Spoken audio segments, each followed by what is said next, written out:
네, 오늘은 4장 1절부터 22절의 말씀을 함께 나누겠습니다. 오늘 말씀은 크게 보면은 이제 병 나은 이 사람 때문에 예루살렘에 또 많은 사람들, 솔로몬 행각의 성전이죠. 많은 사람들이 모였고 또 이 소식이 당시에 이제 그 지도자들, 제사장들, 또 사두개인들에게 또 전해지고 또 아마 그들은 두려웠던 것 같아요. 이 소식이 또 전해지면서 또 그들의 자리도 위협받을 수 있고 또 사실 바리새인들도 나중에 보면 또 합세하기도 합니다. 왜냐하면 그들이 죽였던 예수님이 살아났다고 하니까 또 이제 문제가 되기도 했죠. 또 제자들을 싫어하기도 했고 그래서 이제 제자들을 이제 감금한 이제 상태고 신문하는 이제 내용이에요. 누구 이름으로 일을 행했느냐 그리고 말하지 말라. 더 이상 이 너희들이 전파하는 이 내용들이 더 퍼지지 못하도록 입을 다물라 이렇게 이제 그들이 위협을 한 거죠. 근데 이 사도들은 아니다. 우리는 보고 들은 것을 말하지 아니할 수 없다. 이렇게 이제 이야기하는 이제 내용들입니다. 하나씩 좀 살펴보겠습니다. 당시에 이제 사람들이 이제 오후 한 3시쯤에 갔고 지금 이제 저녁이라고 생각해 보면 저녁이어서 이제 신문할 수 없으니까 감옥에 가뒀다고 하는 걸 보면은 최소 베드로의 설교, 요한의 설교가 한 3-4시간 정도 됐던 것 같아요. 그렇죠? 근데 갑자기 이제 설교가 중단이 됐습니다. 그거는 유대 지도자들이 와서 아마 지켜보고 있었던 것 같아요. 목사님 그런 말씀이 있습니까? 없습니다. 지켜봤다는 말씀은 없어요. 근데 그 1절에 보면 보면 제사장들과 성전 맡은 자와 사두개인들이 이르러라고 하는 이 이르렀다라는 표현이 약간 이제 부정적으로 쓰이는 것 같아요. 원어들을 보면 그래서 어떤 악한 의도를 가지고 지금 제자들에게 온 것 같습니다. 2절에 보면 이 사람들은 예수 안에 죽은 자의 부활이 있다고 백성을 가르치고 전함을 싫어했어요. 그러니까 이들은 안 믿었습니다. 실제로 예수님과 부활 논쟁도 했어요. 여러분 알다시피 만약에 이제 이스라엘에는 형사치수제라고 하는 형이 죽으면 그 동생이 형수님하고 같이 살아요. 또 죽으면 또 동생이 형수님하고 살아요. 그럼 이제 물어보는 거예요. 만약에 7명이 있었다. 그러니까 7명의 형제가 한 여자랑 형수님과 이제 결혼했다면 부활하면 누구의 아내가 되냐? 이렇게 물어요. 예수님께. 그랬더니 사실 우리는 모르는 이야기잖아. 우리가 어떻게 알아 그거를. 그냥 우리나라로 하면 당연히 첫째지 뭐 이렇게 생각할 수 있겠지만 그게 아니잖아요. 그러니까 무슨 얘기냐니까 이 부활을 믿지 않은 자가 이제 그렇게 악한 의도를 가지고 예수님께 물었던 거죠. 예수님 뭐라고 하냐면 천국 가면 천사와 같다 이렇게 얘기를 해요. 그러니까 부부 관계가 없다고 이야기합니다. 그러니까 제가 항상 얘기하잖아요. 꼭 이 땅에서 결혼해야 된다. 그 땅에 가면 결혼을 못 한다. 이렇게 얘기를 하면서 이제 결혼 못하면 억울합니까?가 아니라 천국에서는 다 부부처럼 산다는 거예요. 부부처럼. 우리는 이 땅에서는 사실 부부처럼 산다는 게 어떤 사람이 기쁘지만 어떤 사람에게 또 살아야 되나. 그 할머니 할아버지 이야기 알잖아요. 그 피켓 들고 당신과 나의 사이, 당신과 나랑 어떤 관계인지 이거 뭐라고요? 왼수라고 하잖아. 천생연분인가 기었는데 왼수라고. 근데 천국 가면은 항상 서로 용서하고 서로 사랑하는 이 삶을 살아가는 거예요. 이 땅 가운데서 부부만 누릴 수 있는 어떤 그런 배타적인 관계, 깊은 관계를 그 땅에서는 모든 사람들, 우리가 새하늘과 새 땅에서는 그러니까 그때는요, 우리 지금 루아도 있고 하민이도 있지만 엄마 아빠 아마 이제 같아지지 않을까 싶어요. 당연히 엄마라는 기억도 있고 아빠라는 기억도 있지만 가서 내 말 들어? 이런 게 아닐 거라는 거예요. 그러니까 사실 내 아이가 내 아이지만 내 아이가 아닌 거예요. 하나님 앞에서는 동등한 거야. 그러니까 우리가 잘 아이를 돌보고 이렇게 해야죠. 내 소유처럼 생각하는 게 아니라 하나님께서 내게 맡긴 선물인 거죠. 잘 돌봐야 되는 거고. 그러니까 천국 가면 우리가 생각하는 어떤 모르겠어요. 남자 여자의 개념은 있을 것 같기 잘 모르겠습니다. 천사와 같다고 하니까 남자 여자가 있는지는 모르겠지만 잘 모르겠지만 이렇게 살아가는 거예요. 그러니까 이 사람들은 이제 부활을 믿지 않았습니다. 부활을 싫어했고, 그러니까 이 내세가 아니라 현세에 집중을 했고, 그 기득권층, 그러니까 그런 부를 이 성전을 통해서 막 누리고자 했던 사람들이 여기 나온 사람들이었던 거예요. 아마 이 사도들과 이 사람들이 이걸 전하는 것 자체도 싫어하고 또 이것 때문에 이런 성전 질서가 어지럽혀질까봐 또 싫어했을 거고, 이건 우리 구역에 감히 너희들이 와서 지금 하고 있어? 아마 이랬던 것 같아요.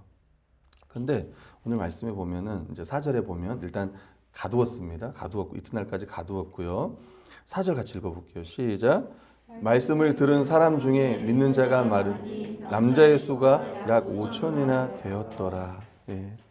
여러분 이제 이 당시에 이제 앞에 3천이라는 이야기를 2장에 보면 3천, 그다음에 여기에 보면 이제 4천이 나오고요. 다음에 보면 이제 만이 나올 거예요. 그때 또 이제 같이 볼 거예요. 10,000명이 나오는 때가 있습니다. 다음에 쭉 사도행전 보다 보면 남자의 수가 약 5천이니까 이제 되게 거긴 신앙 공동체이다 보니까 되게 남편이 믿으면 아내도 믿어요. 그럼 아이들까지 생각해 보면 이 수가 꽤 돼요. 여러분 DPI에서도 보셨지만 당시 예루살렘의 인구가 몇 만이었다고 하죠? 20만 정도. DPI 보면 그 내용이 있습니다. 20만 정도였으니까 여기서의 5천 명은 적은 숫자가 아니에요. 큰 숫자입니다. 그죠? 제가 패트릭 슈나이너가 썼던 이야기도 좀 기록했지만, 말했던 이야기도 좀 기록했지만, 모든 이스라엘이 새 시대를 거부한 것이 아니라 성전 지도자들만 거부했습니다. 또 다시 이야기하면 유대인의 지도자들의 반대로 지금 이 복음이 전해지고 교회가 성장하는 것을요, 방해할 수 없고 막을 수 없었어요. 여러분 복음은요 계속 전파가 됩니다. 여러분 코로나 시대에도 복음이 멈췄나? 아니요, 계속 전파되고요. 지금도 구원받는 자의 수가요, 우리는 모르지만 날마다 더해지고 있습니다. 우리 교회가 아니라면 다른 교회에서도, 우리나라가 아니라면 다른 나라에서도 지금 계속 복음이 전해지고 있다는 거예요. 막을 수가 없다는 겁니다. 감옥에 가두었지만 어찌 보면 복음은 가둘 수 있습니까? 가둘 수 없는 거죠. 두 번째는요, 5절부터 12절을 보면 이제 그 산헤드린 앞에서, 이 산헤드린 이 공회원들 앞에서 유일한 구원자는 예수 그리스도임을 이 베드로와 요한이 선포합니다. 5절 7절에 보면 이제 이 산헤드린 공회가 사도들을 가운데 세우고 신문해요. 이 관리들과 장로들, 서기관들, 율법 전문가들, 당시 최고의 엘리트 유대인 집단들이었던 거죠. 여기에 누가 있냐면요, 뒤에 보면 제사장 안나스, 가야바, 요한과 알렉산더 대제사장의 문중이 다 참여했습니다. 그 당시에 우리가 산헤드린 이 공회가 얼마나 힘이 있었냐면요, 입법권, 사법권, 행정권 모두를 가진 예루살렘 최고의 권위, 집행, 기관이었던 거예요. 그러니까 예수님도 여기서 딱 재판하잖아요. 그리고 이제 죽일 수는 없어. 당시에 이제 로마의 속국에 있었기 때문에. 그래서 이제 빌라도 총독에게 갔고, 총독은 이제 허락하니까 죽은 곳이잖아요. 여기서 이제 예수님 재판 받은 곳입니다. 그때 예수님이 네가 정말 찬송받을 이의 아들이냐 그러니까 내가 그다. 네가 그리스도냐니까 내가 그다. 네가 말했다 이렇게 얘기하니까 그때 막 그 제사장들이 옷을 막 찢고 그랬어요. 자기 옷을 막 찢고. 그러니까 이제 옷을 찢었다는 말이 뭐예요? 신성모독이다 이렇게 한 거죠. 이번에 이제 안진뱅이가 일어난 사건은 너무 큰 사건이었습니다. 오늘 성경에도 보면 유명한 표적이라고 하고 예루살렘에 사는 모든 사람에게 알려졌다고 이야기해요. 그리고 우리도 부인할 수 없는 사건이다 이야기합니다. 이 사건이 왜 중요하냐면 여러분 부활하신 예수 그리스도가 사도들을 통해서 일으키신 최초의 사건이었어요. 지금 안진뱅이 일어난 것은 최초의 기적이었어요. 잘 생각해 보세요. 예수님은 이 사람을 몰랐을까요? 혹시? 알았을 거예요. 여러분 예수님 성전에 몇 번 갔어요? 몰라 우리는. 근데 이제 그 6월절도 갔을 거고 오순절도 올라가고 이렇게 절기 때마다 올라갔으니까 공생의 3년을 생각해 보면 여러 번 올라갔을 거예요. 예수님도 그냥 보고 지나갔던 사람입니다. 이 사람. 그 전에 베드로와 요한도 그 길 지나갔던 사람이에요. 근데 그날 왜 그런지 모르겠지만 그날 이 사람에게 일이 일어났던 거예요. 이 기적은 예수님이 부활하고 부활 생명을 주시는 분으로서 하나님의 백성을 구원하고 계시다는 하나의 정말 표적이었습니다. 너무 큰 표적이었어요. 그러니까 지금 이 사람들은 사도들을 딱 가운데 세우고 묻는 거야. 너희가 무슨 권세와 누구의 이름으로 이 일을 행하느냐 이렇게 묻습니다.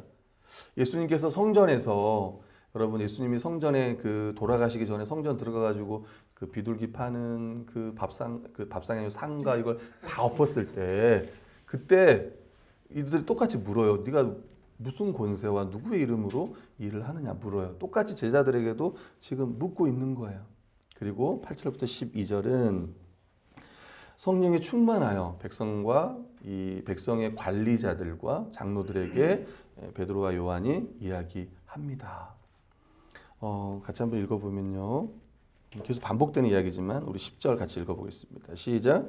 너희와 모든 이스라엘 백성들은 알라. 너희가 십자가에 못 박고 하나님이 죽은 자 가운데서 살리신 나사렛 예수 그리스도의 이름으로 이 사람이 건강하게 되어 너희 앞에 섰느니라. 아멘. 지금 이 사람이 이제 어디서 이 일이 일어났냐면 이제 성전에서 성전 동편에서 이 일이 지금 일어나고 있는 거예요. 여러분 알다시피 예수님께서 십자가에서 죽으실 때 이제 어찌 보면 그 무화과 나무 기억나는지 모르겠습니다. 무화과 나무 잎이 이제 마르는 이런 사건들, 저주, 그렇죠? 이스라엘 앞 받게 될 심판, 또 성전이 무너질 것이다 이런 것들, 또 내가 3일 만에 이 성전을 다시 세우겠다라고 했던 이런 것들을 좀 보면 지금 예수님이 성령께서 지금 성전에서 이 안진병 일으킨 사건, 다시 이야기하면 하나님께서 역사하신 이 사건, 다르게 표현하면 하나님의 성전의 임재 뭐 이렇게 표현도 합니다.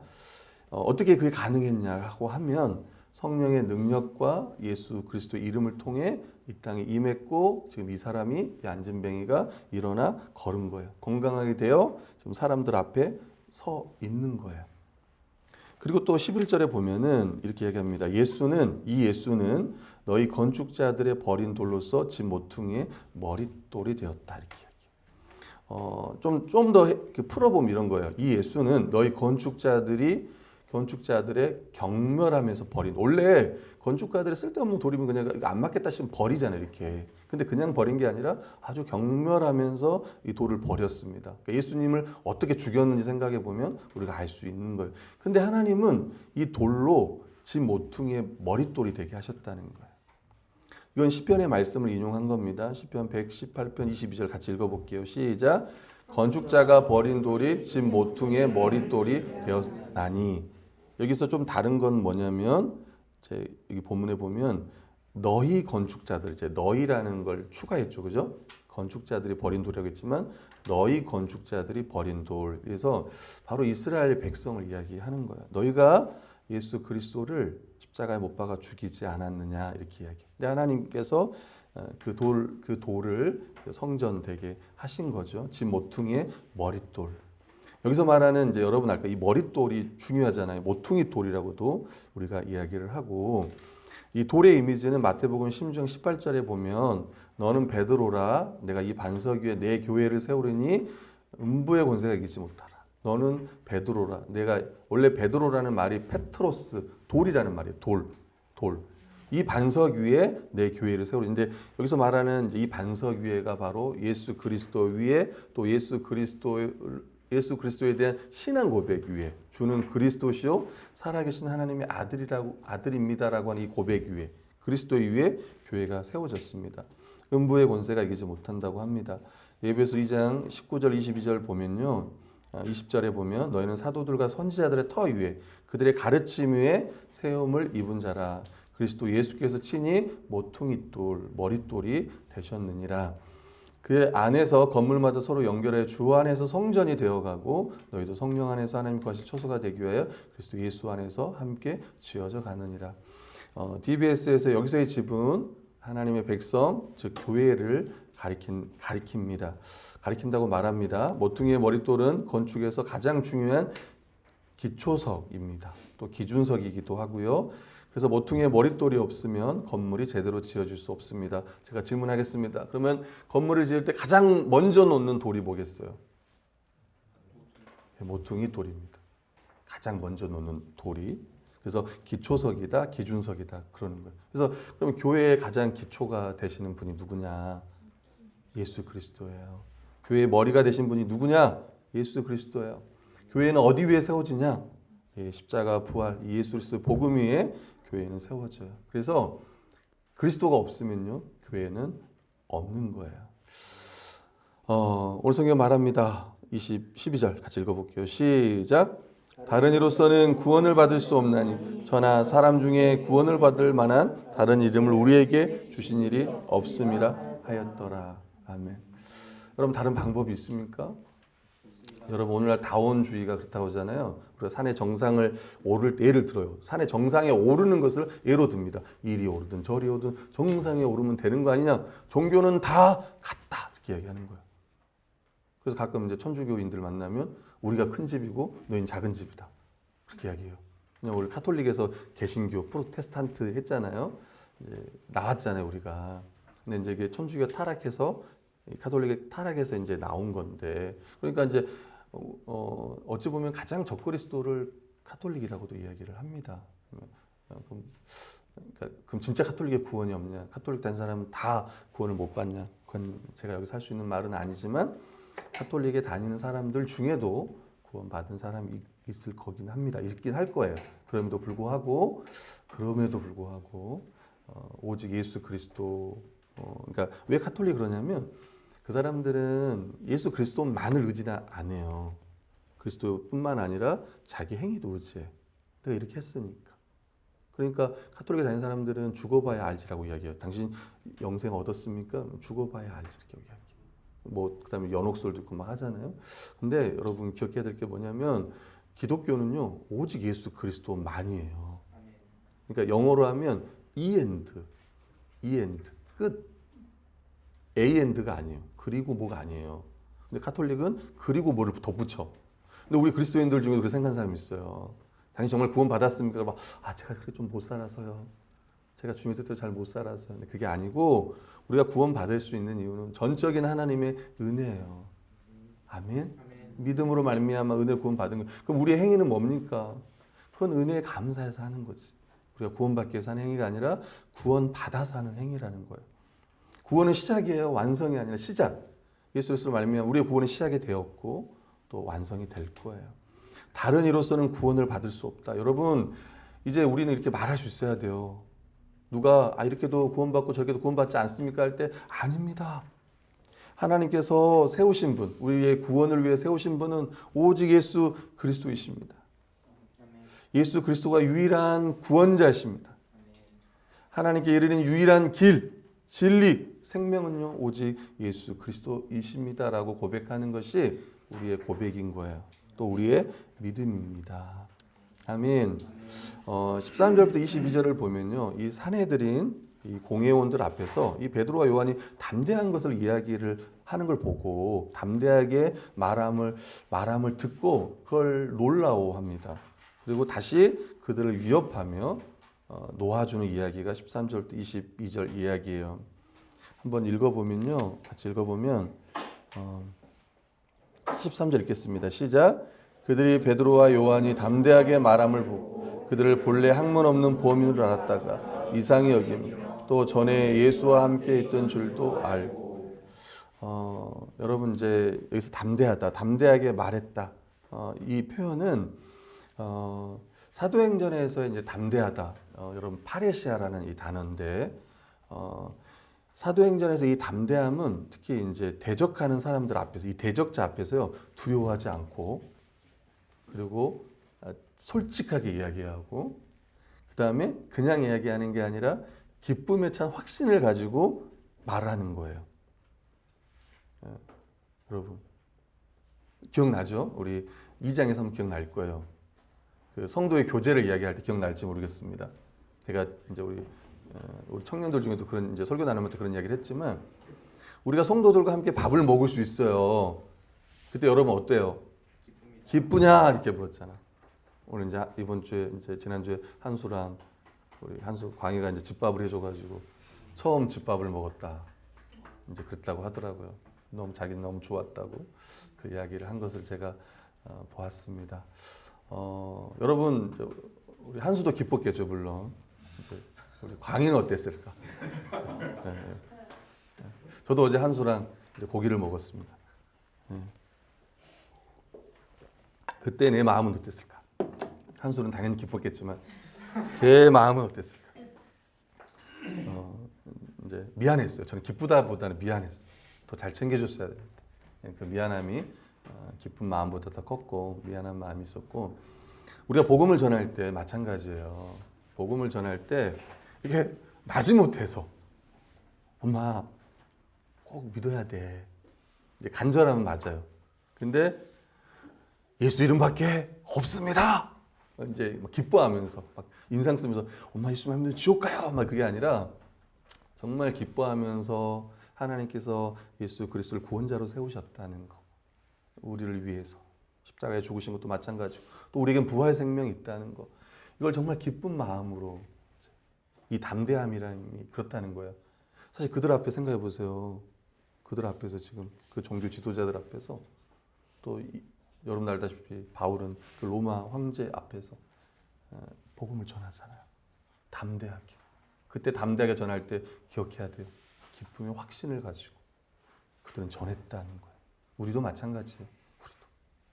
우리도 기쁨의 확신을 가지고 웃으면서 비웃는 게 아니고 정말 웃으면서 전했으면 합니다.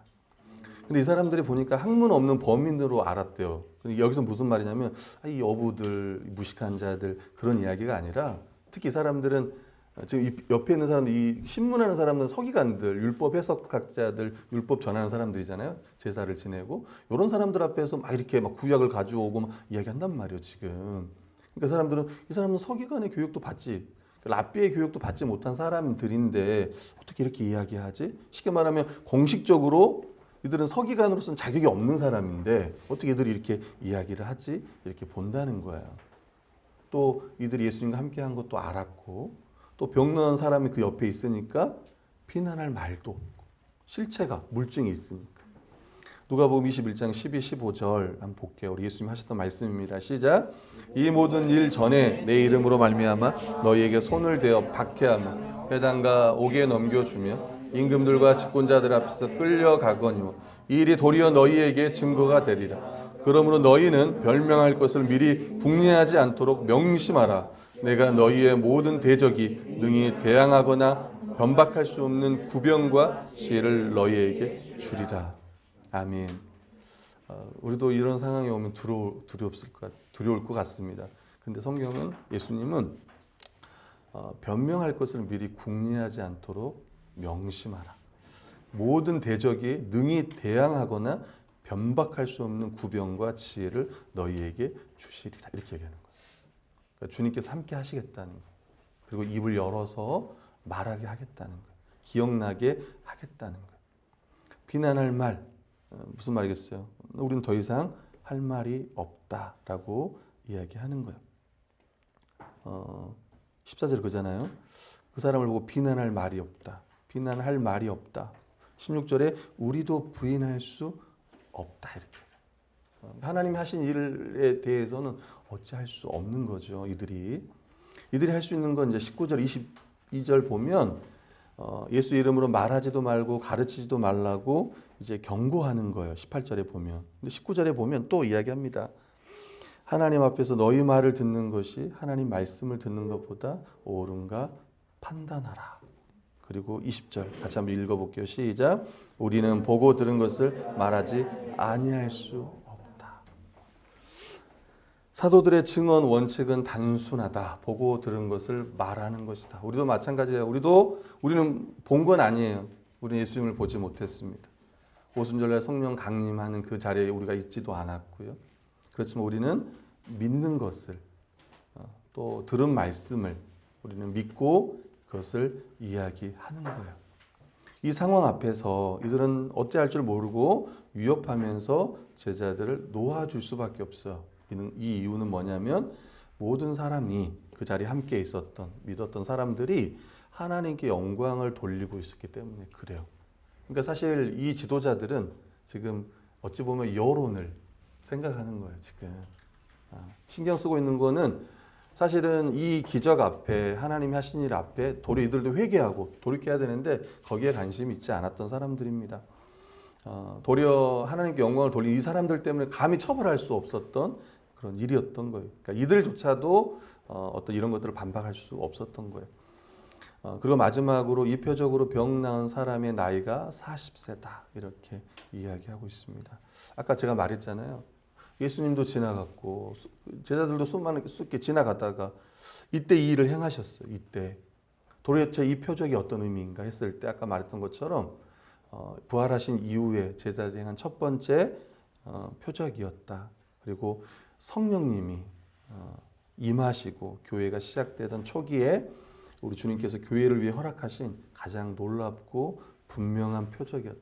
그리고 그 다음에 이제 또 많은 기적들이 일어났겠지만 그것들이 성경에 자세히 기록되어 있지는 않습니다. 뭐 있는 부분도 있지만 그러니까 놀라운 일이었던 거예요. 부활 생명이 어떠한 것인지를 보여준 거예요. 자, 묵상과 적용하겠습니다. 두 가지 할 텐데 첫 번째는요. 담대한 교회예요. 담대한 교회. 여러분 그 밤의 기억을 넘어서 이거 누구 얘기하는 것 같습니까? 베드로. 네, 베드로 이야기하는 거예요. 여러분 지금 안나스, 가야바 이 대제사장들 예수님을 신문하고 로마에 넘겼던 그래서 죽을 수밖에 없던 그 아까 말했죠 입법, 사법, 행정 이거 최고 권력 기구 앞에서 지금 이들이 또 죽을 수밖에 없는 그 상황 가운데서 여러분 예수님이 십자가에 죽으실 때 이 자리에서 누가 지켜봤냐면 베드로가 지켜봤습니다. 그리고 그때가 이제 이 대제사장 가야바 안나스의 사위였던 이 가야바 집에 갔었죠. 근데 그날 밤 베드로는요 그 여종 앞에 나는 예수님을 모른다. 당신도 그 당이다. 나는 모른다. 예수님 부인하고 저주하면서 부인했던 그 자리입니다. 공회원들은 베드로가 선포한 내용뿐만 아니라 아까 말했던 것처럼 베드로가 선포하는 이 베드로의 이 자세, 이 담대함에 대해서도 놀라지 않을 수밖에 없어요. 그 전에 도망갔던 사람이잖아요. 제자들 다 도망갔잖아요. 근데 지금 담대하게 이야기를 하는 거예요. 그 밑에 이야기는 아까 말했잖아요. 베드로의 이야기예요. 그날 밤의 이야기. 보시면 60절에 보면 베드로가 이르되 이 사람아 나는 내가 하는 말을 알지 못한다. 아직 말하고 있을 때 닭이 울더라. 주께서 돌이켜 베드로를 보시니 예수님 뭐라고 했어요? 네가 닭이 2번 울기 전에 나를 3번 부인할 것이다. 아마 이 2번째 닭이었을 겁니다. 2번째 닭 소리가 들리는 거예요. 닭 소리.